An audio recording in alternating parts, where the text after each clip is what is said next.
Matthew chapter 11. Matthew chapter 11.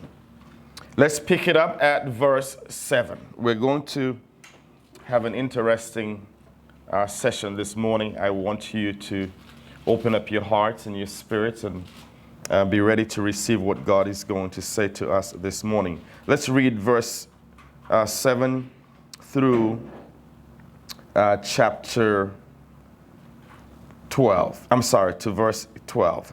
Pick it up at chapter 11, Matthew 11, verse 7 down to verse 12. As they departed, Jesus began to say to the multitudes concerning John. And this John is talking about John the Baptist. You have John the Apostle, you have John the Baptist, two different individuals. So here in verse 7 it says, as they departed, Jesus began to say to the multitudes concerning John, what did you go out into the wilderness to see? A reed shaken by the wind? But what did you go out to see? A man clothed in soft garments? Indeed, those who wear soft clothing are in kings' houses. But what did you go out to see? A prophet? Yes, I said to you, and more than a prophet. For this is he of whom it is written, behold, I send my messenger before your face, who will prepare your way before you. Assuredly, I say to you, among those, here's what I want you to follow and pay attention to, this verse right here. This is our punchline. This is where we're going to build our session this morning on. It says in verse 11, assuredly, I say to you, among those born of women, there has not risen one greater than John the Baptist. But he who is least in the kingdom of heaven is greater than he. And from the days of John the Baptist until now, the kingdom of heaven suffers violence, and the violence take it by force. It says in verse 11, assuredly, I say to you, among those born of women. Now, this is so powerful. I want you to not miss it. I want you to let's take our time and read this verse. He said, among those born of women in the past and now, among prophet Isaiah, prophet Haggai, prophet Jonah, all the men of God, Moses, Elijah, Enoch, among all those who were born of women, Jesus is saying here concerning John the Baptist, he said, among those who were born of women, there has not risen one greater than John the Baptist. But he who is least in the kingdom of heaven is greater than he. This is what we want to talk about this morning. Because Jesus is saying something here about John the Baptist. He's saying among every individual in the world at that time, there has none risen greater than John the Baptist.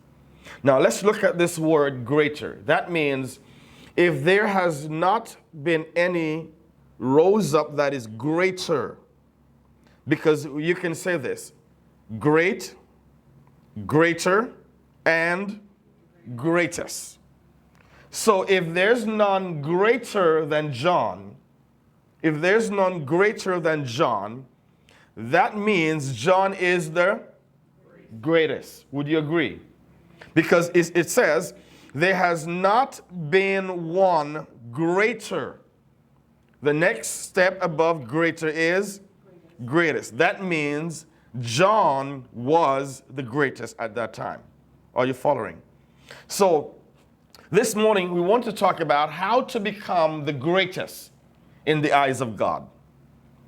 How to become the greatest in God's eyes, or in the eyes of God, not in the eyes of men or man. Okay? How do you become the greatest? Not in the eyes of social media. Because we do a lot to captivate a social media audience. I was watching someone yesterday on maybe Facebook or whatever social media medium I was looking at, and it was obvious to see there's something we call filter. Hide all your pimples, hide all your scars, hide all your... and I said to myself, Lisa, who do you think you want to fool? For me, it's good to be on social media, but get rid of the filter because we know that's not true. Your face ain't that spotless. Would you agree? Why? We do things to capture an audience so they can portray us as the best, the greatest. Would you agree? So I want to talk to you this morning, and those of you who are watching and listening, how to become the greatest in the eyes of not man, not social media, not your family members, how to become the greatest in the eyes of God. If you only have an audience of one, which is God, you are in good standing. Would you agree? So let's begin to walk through this as Jesus made this profound statement saying, assuredly I say to you, among those born of women, there has not risen one greater than John the Baptist. But he who is least in the kingdom of heaven is greater than he. So I have some things and some thoughts that I jot down here. And I want to stick with them this morning because I want us to have a solid, mature, life-changing discussion this morning about how to become the greatest in the eyes of God. We try very hard to become the greatest in the eyes of man and social media, but that is only temporary. Okay? We want to become the greatest in the eyes of God because he is the ultimate judge. He is the ultimate judge and he knows us inside out. So let's endeavor to be the greatest in his eyes. Now, there are some things that were said concerning individuals or people in the Bible, and I want to point those out to you this morning, and then we're going to move into John the Baptist. So let's look at the first person that something was said concerning that person that I believe was powerful. Numbers chapter 12, verse 3. Numbers chapter 12, you can look at it because I want you to see it for yourself, and then we're going to look at the comparison of what was said concerning John the Baptist. In Numbers chapter 12, verse 3, it says this. Now the man Moses was very humble. The man Moses was very humble, more than all men who were on the face of the earth. Some translation may have this saying, Moses was the meekest man who ever lived, the most humble man who ever lived. Now that is very interesting to see what God is saying concerning Moses, that among all individuals, Moses was very humble. God was saying he had yet to find anyone else who was as humble as Moses. Moses was humble. Now, whenever you run into somebody who is humble, that person captures your attention. That person tried to captivate your heart because of the humility of that person and how humble that person is. So Moses is said to be the meekest man or the most humble man that ever lived. James chapter 2:23, it is said here about Abraham that Abraham was a friend of God. What was said of Abraham is he was a friend of God. In Judges chapter 6, verse 12 to 17, it is said of Gideon, he is a mighty man of valor. Now, I want you to see something interesting. So I want you to look at Judges chapter 6, and let's look at verse 12, because I want you to see what Gideon thought of himself, and then what God said about him. Because what you think about yourself and what you feel and how you feel about yourself may not be the very same of what God thinks about you, knows about you, and how God views you in his eyes. We're talking about how to become the greatest in the eyes of God, okay? So let's look at Judges chapter 6 and let's look at verse 12. And we're going to read from verse 12 on down. Judges chapter 6 and let's look at verse 12 down to verse 17. Let's read together loud and strong, verse 12. And the angel of the Lord appeared to him, saying, appeared to him and said to him, the Lord is with you, you mighty man of valor. Gideon said to him, O Lord, if the Lord is with us, why then has all of this happened to us? And we are all his miracles, which our fathers told us about, saying, did not the Lord bring us up from Egypt?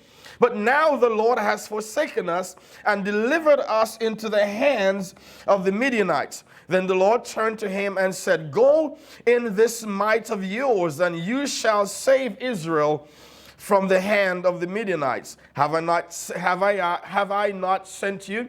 Verse 15, so he said to him, O Lord, O my Lord, how can I save Israel? Indeed, now here is what Gideon is saying about himself when God already said to him, you are a mighty man of valor, meaning you're powerful, you are capable, you are unique, you have what it takes to get the job done. And Gideon is saying, in spite of what God said to him, hear what Gideon said in verse 17. Then he said to him, if now I have found favor, verse 15. I'm sorry, verse 15. So he said to him, O my Lord, how can I save Israel? Indeed, my clan or my people is the weakest in Manasseh, and I am the least in my father's house. Gideon is saying, I ain't nobody. My family is poor, insignificant. Nobody respects my family. Now, God already said to him, you are a mighty man of valor. Now he's telling God, don't you know who I am? My clan is the weakest in Manasseh, and I am the least in my father's house. And verse 16, and the Lord said to him, surely I will be with you. Doesn't matter how you look at yourself, think about yourself. You have to know that God is with you. If God is with you and the world is against you, you are in good standing. If God is with you, Lisa, and the world is against you, you have nothing, absolutely nothing to worry about, because God is on your side. So God said to him here in verse 17, then he said to him, if now I have found favor in your sight, then show me a sign that it is you who talked with me. God said about Moses, he's the meekest man who ever lived. God said about Abraham, he's a friend of God. God said about Gideon, he's a mighty man of valor. And let's look at 1 Samuel 13, 14. 1 Samuel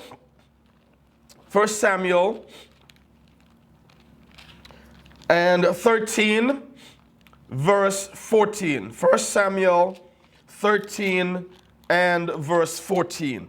Hear what it says. But now your kingdom shall not continue. The Lord has sought for himself a man after his own heart. And the Lord has commanded him to be commander over his people, because you have not kept what the Lord commanded you, meaning he did what God wanted him to do. Turn over to Acts chapter 13. We're still on David. Acts chapter 13. Matthew, Mark, Luke, John. After John, you'll find the book of Acts, chapter 13. And let's look at verse 22. Acts 13, 22. Hear what it says. We are tying this verse in with 1 Samuel chapter 13. Hear what it says. 1 Samuel chapter 13 is now being linked to Acts chapter 13, verse 22. So hear what it says. And when he had removed him, he raised up for them David as king, to whom also he gave testimony and said, I have found David, the son of Jesse, a man after mine own heart. Continue reading. What does it say? Who will do all my will. Why did he raise up David? Why did he call David a man after his own heart? Why? Right here. Because David is going to do exactly what God said to do. So, Moses, the meekest man who ever lived. Abraham is considered a friend of God. Gideon, God said about Gideon, he's a mighty man of valor. God said about David, he's a man after his own heart. Now, let's look at Luke 1:26 to verse 28. And the angel appeared to the Virgin Mary and said to her in the book of Luke chapter 1, and let's look at verse 26. Luke 1:26. Luke 1:26 says, Now in the 6th month, the angel Gabriel was sent by God to a city in Galilee named Nazareth, to a virgin betrothed with a man child, or who has a child, betrothed to a man whose name was Joseph, of the house of David. The virgin's name was Mary. Verse 28, and having come in, the angel said to her, Rejoice, highly favored one. The Lord is with you. Blessed are you among women. Two things the angel said to her. You are highly favored. Second, you are blessed among women. So among all these women, you're blessed, girl. You got it going on. You have two things going for you. You got favor all over you.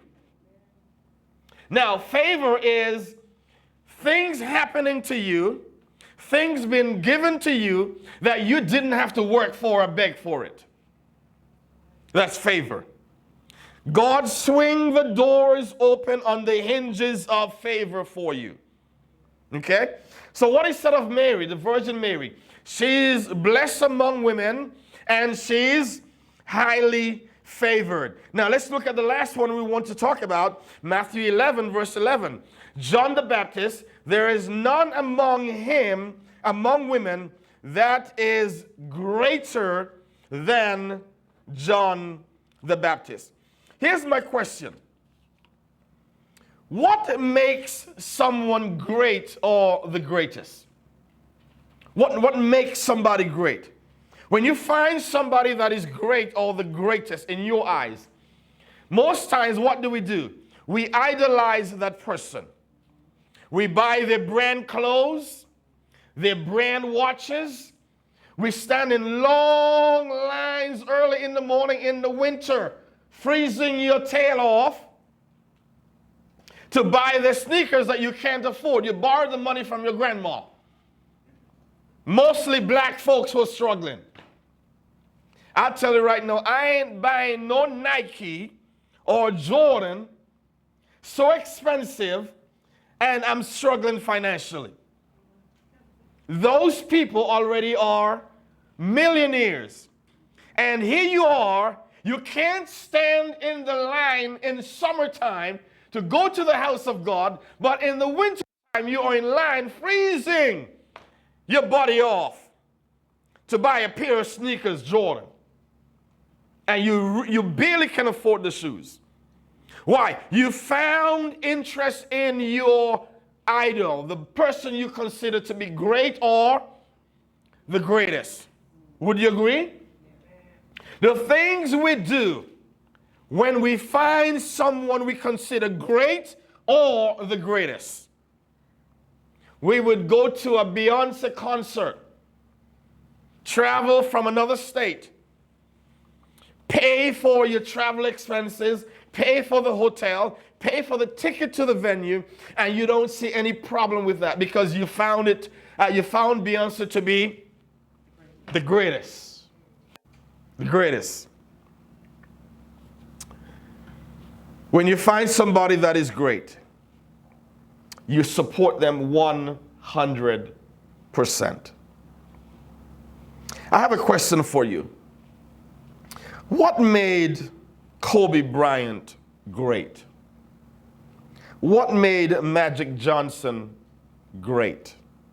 Beyonce, Usher, Larry Bird. Anybody know Larry Bird? Are familiar with Larry Bird? You was not even born yet. You was not even in your mother's womb yet. Larry Bird. What made Michael Jordan, Tamika, great? What made Michael Jackson, the late Michael Jackson, great? James Brown, Prince. Are you connecting the dots with these names? Now, you know for sure these individuals, if they're still alive, are great. If they're dead, was great. Right? Would you agree? Like Kobe Bryant, Larry Bird, Michael Jackson. James Brown still alive? Okay. Prince. In the Caribbean, Trinidad, the Mighty Sparrow, in terms of Calypso. LeBron James. These people are what we called great or the greatest in their field. When I first got to Atlanta, I was going to assist somebody in something about their finances. And when I got there and getting ready to help them get their finances together, they're telling me, well, Beyonce's coming on. Beyonce's coming on. Like a little kid in a candy store. Beyonce, I never heard of Beyonce. I never heard of this Beyonce, if I'm pronouncing her name right. That's how lost I was. So they're carrying on about this Beyonce is coming on, and she's supposedly going to have a live concert on TV and all over. And he's not going to miss Beyonce.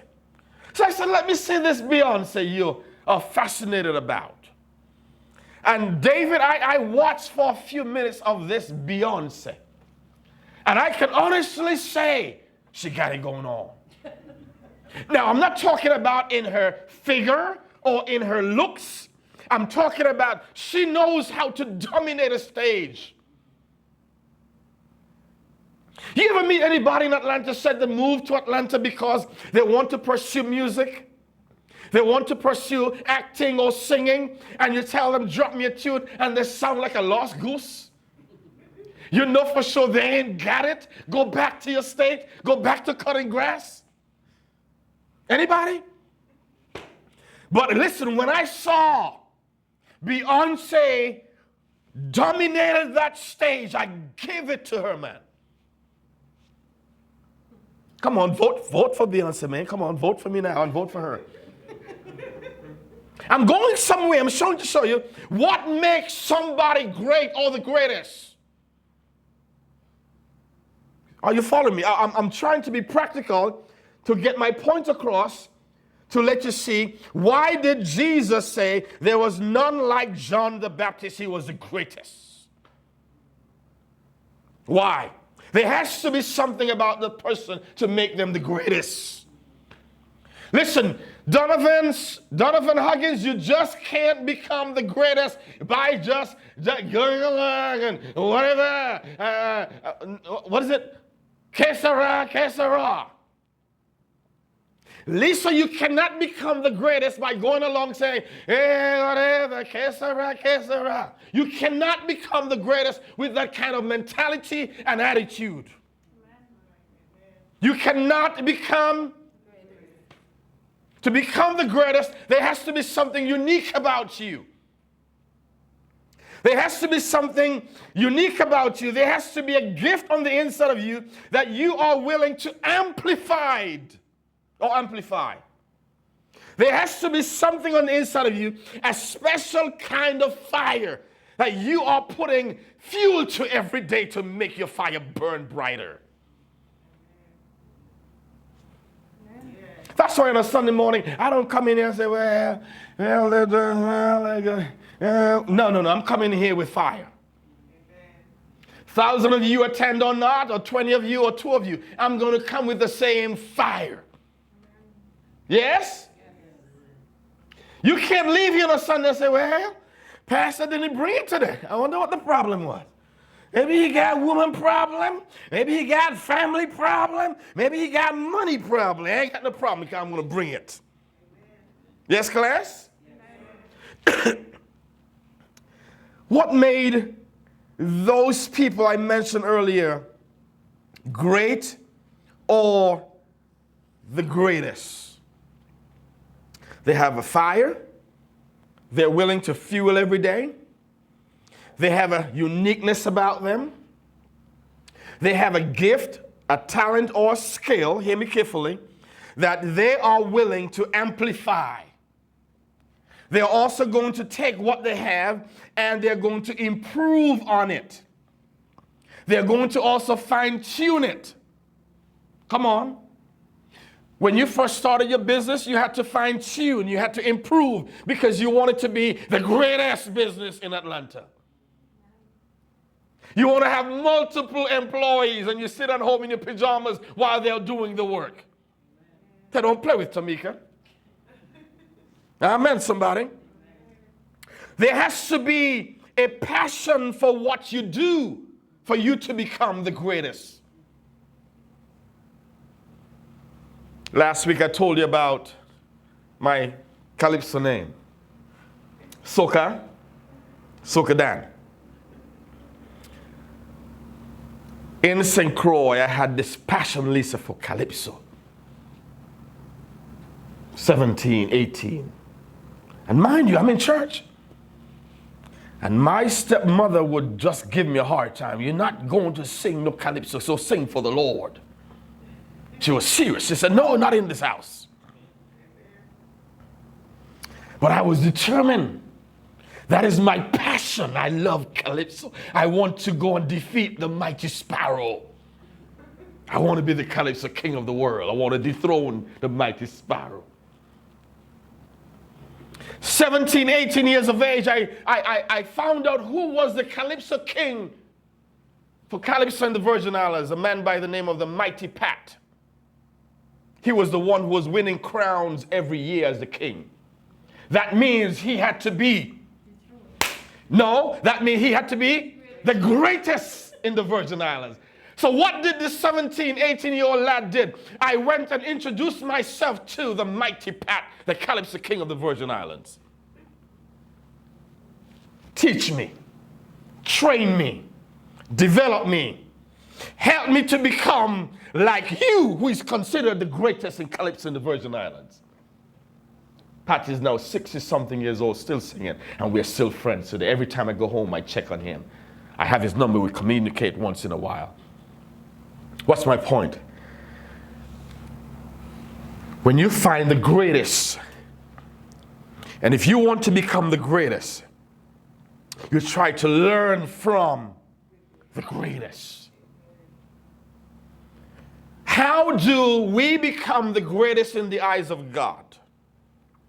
We find the greatest in our world, spiritual world, which is Jesus is the greatest. And we model our life after the greatest so we can become the greatest in the eyes of God. He is our elder brother. He is our big brother. So we want to be like him who is the greatest. Say he's closing. He's closing. I'm closing. I won't keep it long today. What made Cassie Clay? Who's Cassie Clay? Who? He was born Cassius Marcellus Clay Jr. He was born January 17th, 1942, died June 3rd, 2016. For the short form of his right name, Cassius, they call him Cassie. Then he got involved in the Nation of Islam, became a Muslim, changed his name from Cassie Clay to Muhammad Ali. What made Muhammad Ali the greatest boxer of all time? You can say what you want. You might have a different opinion. But I tell you, the man was bad. The same way Beyonce can dominate a stage, and you know she got it going on, Cassie Clay, Muhammad Ali had it. I don't care what you feel about the late Michael Jackson. There's never going to be another Michael Jackson. Lisa, I tried a couple times. To moonwalk like the brother, but I can't get it done. I tried a couple times to do I can't, because there's none like. He had a gift. He had a talent that he amplified.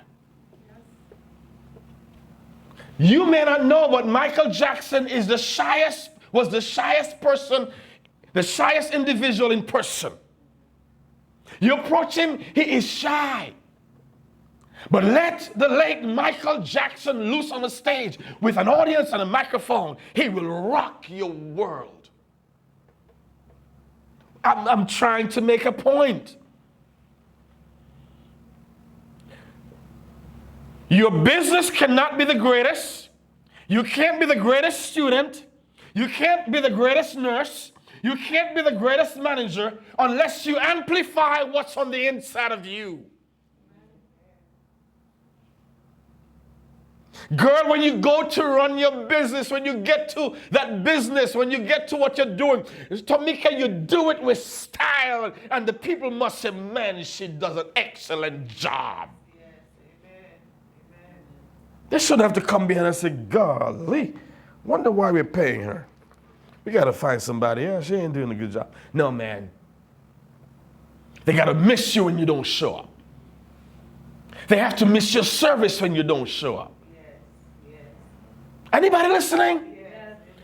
How do you become the greatest in the eyes of God, and how does this church become the greatest?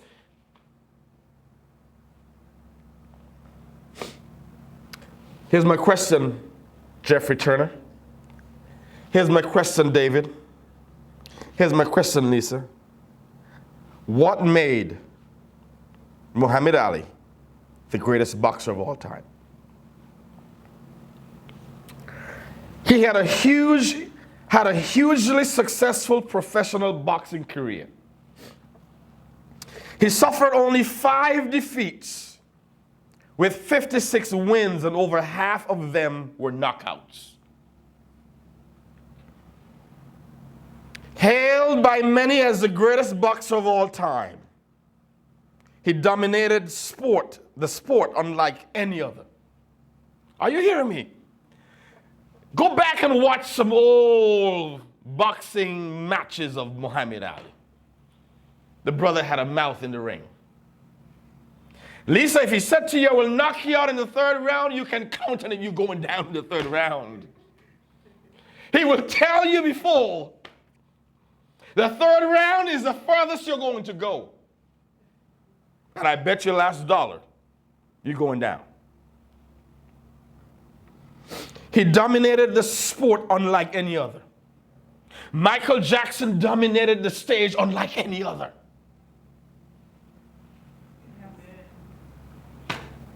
Beyonce dominates and is dominating her stage like no other. The girl is bad. That's why I don't agree with anybody half-stepping in the kingdom of God. I don't believe in dead, dry, boring preachers. Get some fire. Don't put Lisa to sleep in your sermon. Don't put Jeffrey to snore in your sermon. Get some fire.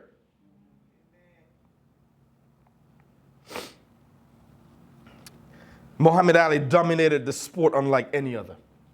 Not even Mike Tyson could match him. But what made him the greatest? He nicknamed himself, Muhammad Ali nicknamed himself the greatest. Is that true? You can look it up. He nicknamed himself. What made Muhammad Ali the greatest boxer of all time? He fought with style and flamboyancy, and his speed and grace in the ring was for everybody to admire. He fought with style and flamboyancy or flamboyance, and his speed and grace in the ring for a heavyweight were a sight to behold. That means when you watch him fight, you can't get bored. You're on the edge of your seat. He makes it exciting. He runs his mouth. He threatens you with his mouth. And he talks a lot of trash with his mouth in the ring. Ali's most tangible ring asset, what made him great? Hear what made him great. Ali's most tangible ring asset were speed, superb footwork, the ability to take a punch, and he can take a punch and just act as if nothing bothered him. One man gave him a punch one time, and the man said, I heard his jaw, juggling. That's how hard I hit him. I knew I broke his jaw. And he said, Muhammad Ali got up. And Muhammad did his footwork. He said, when Muhammad got up, he said, I knew I was dead. He heard the man jaw rattling. But the man got up because he can take a punch. What do they say about the Energizer Bunny? Keep on going. You ought to be able to take a licking and keep on ticking. And let me say this to you, David, right now, you have taken a licking with stroke, but you keep on ticking. Life is going to hit us financially. That's a licking, and we ought to keep on. When I lost my mom, that was a licking, but I'm still. You may get fired from your job. You may lose your house or your car, but you have to keep on. You may have health issues, but you have to keep on. You got to be like Muhammad Ali, be able to take a punch, but keep on ticking. That's life. His greatest asset that made him great was his speed, superb footwork, and the ability to take a punch. And lastly, most importantly, Muhammad Ali had courage. How do we become the greatest in the eyes of God? We must have courage. We must be able to take a licking from life and keep on going and keep ticking. We must be able to have the speed in life to recover when we are down and get back up and keep on moving. Muhammad Ali was known as the greatest because he can take a licking and keep on ticking.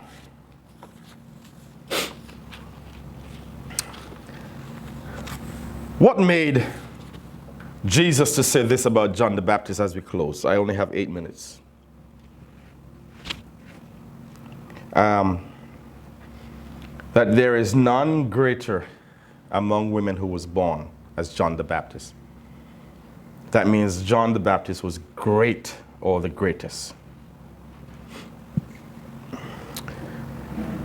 John the Baptist had never written a single book in the Bible. How was he the greatest? Nor performed a single miracle. Nor, for as we know, seen one sick person healed. But yet, Jesus said he is the greatest. So what made John the Baptist the greatest? And how can we, who may not have done a lot of big things in life, become the greatest in God's eyes? Remember, John the Baptist never wrote one Bible, one book in the Bible. Never seen a sick person healed. Never seen anybody raised from the dead. Yet Jesus said he is the greatest among women. So that means we too can become greatest in the eyes of God.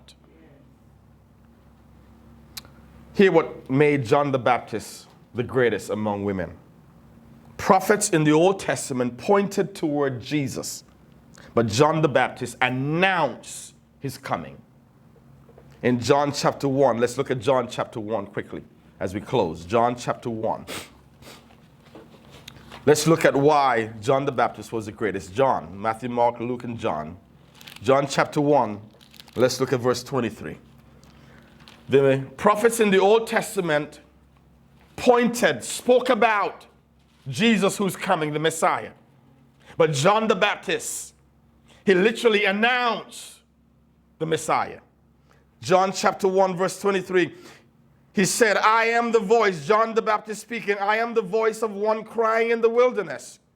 Make straight the way of the Lord, as the prophet Isaiah said. Isaiah said it, but I'm telling you now, he's here. I'm announcing his arrival. That's one made him great. He announced the arrival of the Messiah. What also made him great? He stood up against Herod's immoral marriage with his brother's wife. His brother Philip, he married to his brother's wife, Philip. Okay, look at Mark chapter 6. Matthew, Mark. What made John the Baptist the greatest? He stood up against Herod. He didn't back down. He was not spineless. He had a backbone. Listen to me, class. And those of you watching and listening, if you're going to be the greatest in God's eyes, you got to stand up against what is wrong. You can't back down. You have to stand up against what is wrong. You got to speak out against what is wrong. You can't overlook it. You can't sweep it under the carpet. You can't ignore it. You can't keep kicking the can down the road. You can't ignore the elephant in the room. You got to speak out against what is wrong. Look at Mark chapter 6. Look at verse 17. Mark 6:17. Hear what it says. For Herod himself had sent and laid hold of John and bound him in prison for the sake of Herodias, his brother Philip's wife, for he had married her. He married to his brother Philip's wife. And because John spoke against it and said, it's wrong. You're no good for nothing politician. Amen? If the politicians are no good for nothing, let them know. Look at verse 18. Look at verse 18. It says this, because John had said to Herod, it is not lawful for you to have your brother's wife. David, if you're going to be great in the eyes of God, be the greatest in the eyes of God, you got to speak out against what is wrong. Let it be known. Let it know I am not sanctioning it. I am not supporting it. I am not for it. I am against it. Look at verse 19. Therefore Herodias held it against him and wanted to kill him, but she could not. And eventually, you read the rest of the story, he'd eventually cut John the Baptist's head off and brought it in on a platter like you're serving meal. He asked the daughter, what do you want? The mother, she went back and asked the mother, what do you want? The king asked him, what do I want? What should I tell him? The mother said, tell him you want the head of John the Baptist on a platter. And they cut the man's head off and brought it in on a platter like you're serving food. All because he stood up for what was wrong. But in the eyes of God, he was the greatest. In the eyes of God, he was the greatest. He had a backbone. He was not spineless. Okay? Others told what he would be like, but John actually placed his hands upon him, Jesus, and baptized him in the river Jordan. What made John the Baptist the greatest? People spoke about Jesus, spoke about his coming. But John the Baptist literally laid his hands on Jesus and baptized him in the name of the Father, the Son, and the Holy Spirit in the Jordan River. Isaiah only prophesied about him. Ezekiel and all the men of old said or pointed toward him. But John the Baptist laid his hands on Jesus and baptized him in the Jordan River. Another reason why he was made great. So that means his nearness to Christ automatically proclaims greatness if Christ is accepted. So hear me. We can be close to God, but we are supposed to not only be close, but we are indeed need to accept Christ in our heart. That is going to make us great. You know, people that before they came to Jesus, before they gave their heart and life to the Lord, everybody knew them as no good for nothing, drinking, smoking, partying, whatever. But when you came to the Lord, when you come to the Lord, and now they see that change, they like to say, oh, what a grand change has taken place. What a grand change. When somebody see you, they say, what a grand change taken place. I remember October 25th, when I was in the military, when I recommitted my heart to the Lord. And that morning I came down in PT, physical training. And I'm so excited. I felt new. I felt like I had new feet, I new hands, I new voice. I felt new, Lisa. I got saved last night. I told my friends I got saved last night. I said, we'll see. We'll see how long you'll last. We'll see. Joseph, we'll see how long you'll last.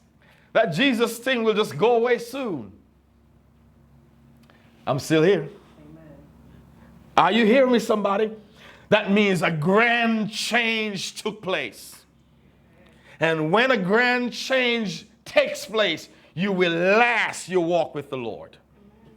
Your walk with the Lord will last. Let us get near to the Lord as John the Baptist was near to Christ and laid hands on him. Let us lay our hands in the hands of the Master. Let us get our nearness. Prophets were great because they spoke of him, but John was greater because he was with him and actually touched him. Listen, if we touch Jesus and we allow him to touch us, that's another way we will be the greatest in God's eyes. Let us touch him and let us allow him to touch us and do a work in us. That's why we sing that song, He Touched Me. Oh, He touched me. He touched me. Oh, He touched me. Let us touch him and let him touch us. Because when God touches us, we're never going to be the same. We're going to be transformed. We're going to be changed. And there's something different about us. And everybody's going to see there's something now great about that person. Why? Because God has touched us and transformed our lives. And that's how we become great in the eyes of God. And lastly, as I finish and wrap this up, John told of the great redemption plan that was coming. What is a great redemption plan? Let's look at it. John chapter 7, verse 39. John chapter 7, 39, when John told of the great redemption plan. What is a great redemption plan? John gave us and showed us how that he is going to come to redeem us, save us, deliver us, set us free. John chapter 7, verse 39. Let's read it together loud and strong.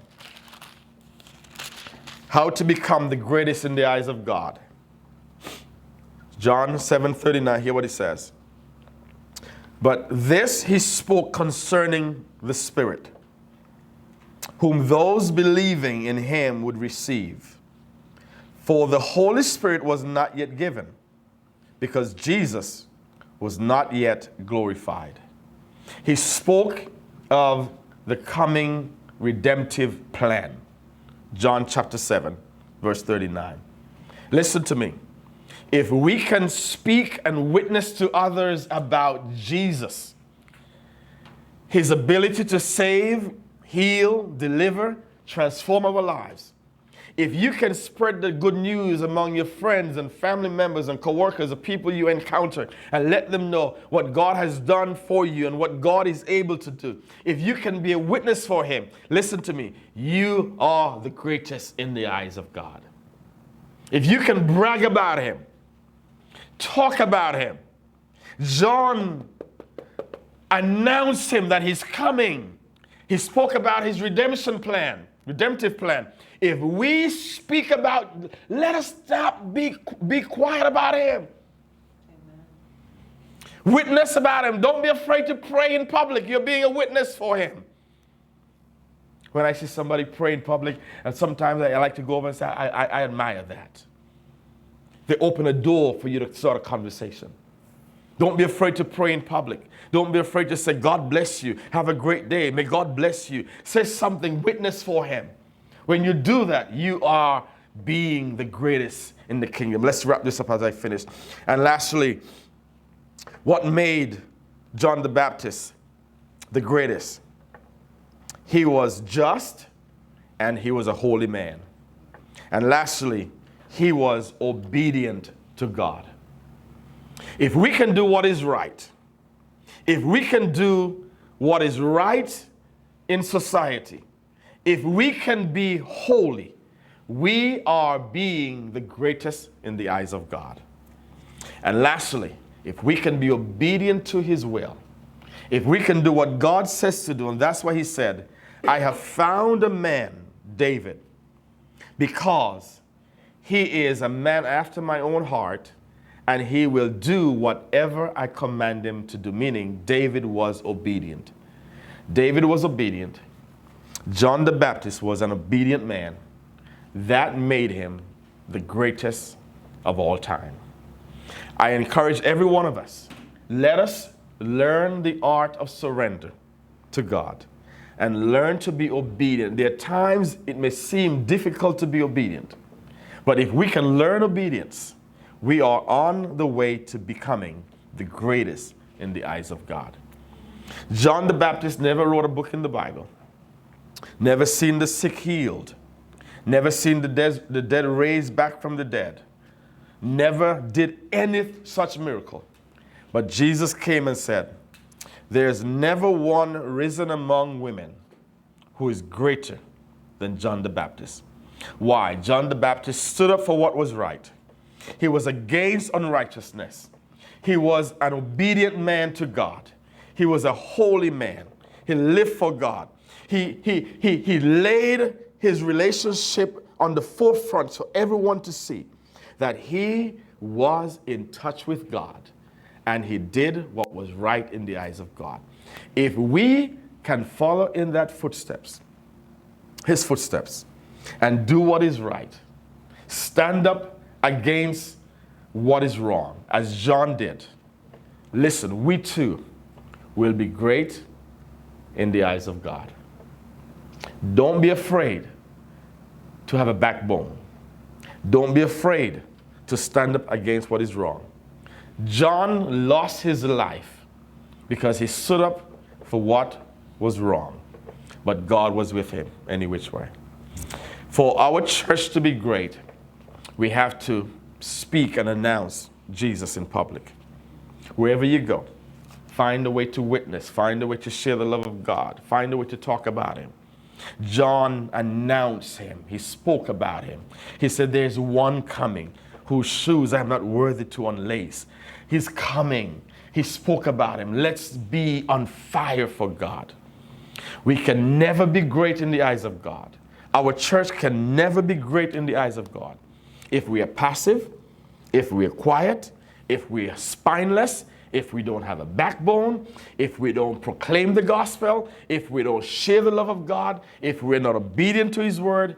We cannot be great and the church cannot be great. But we can become the greatest if we follow in the footsteps of John the Baptist and if we make Jesus our idol and live and follow him.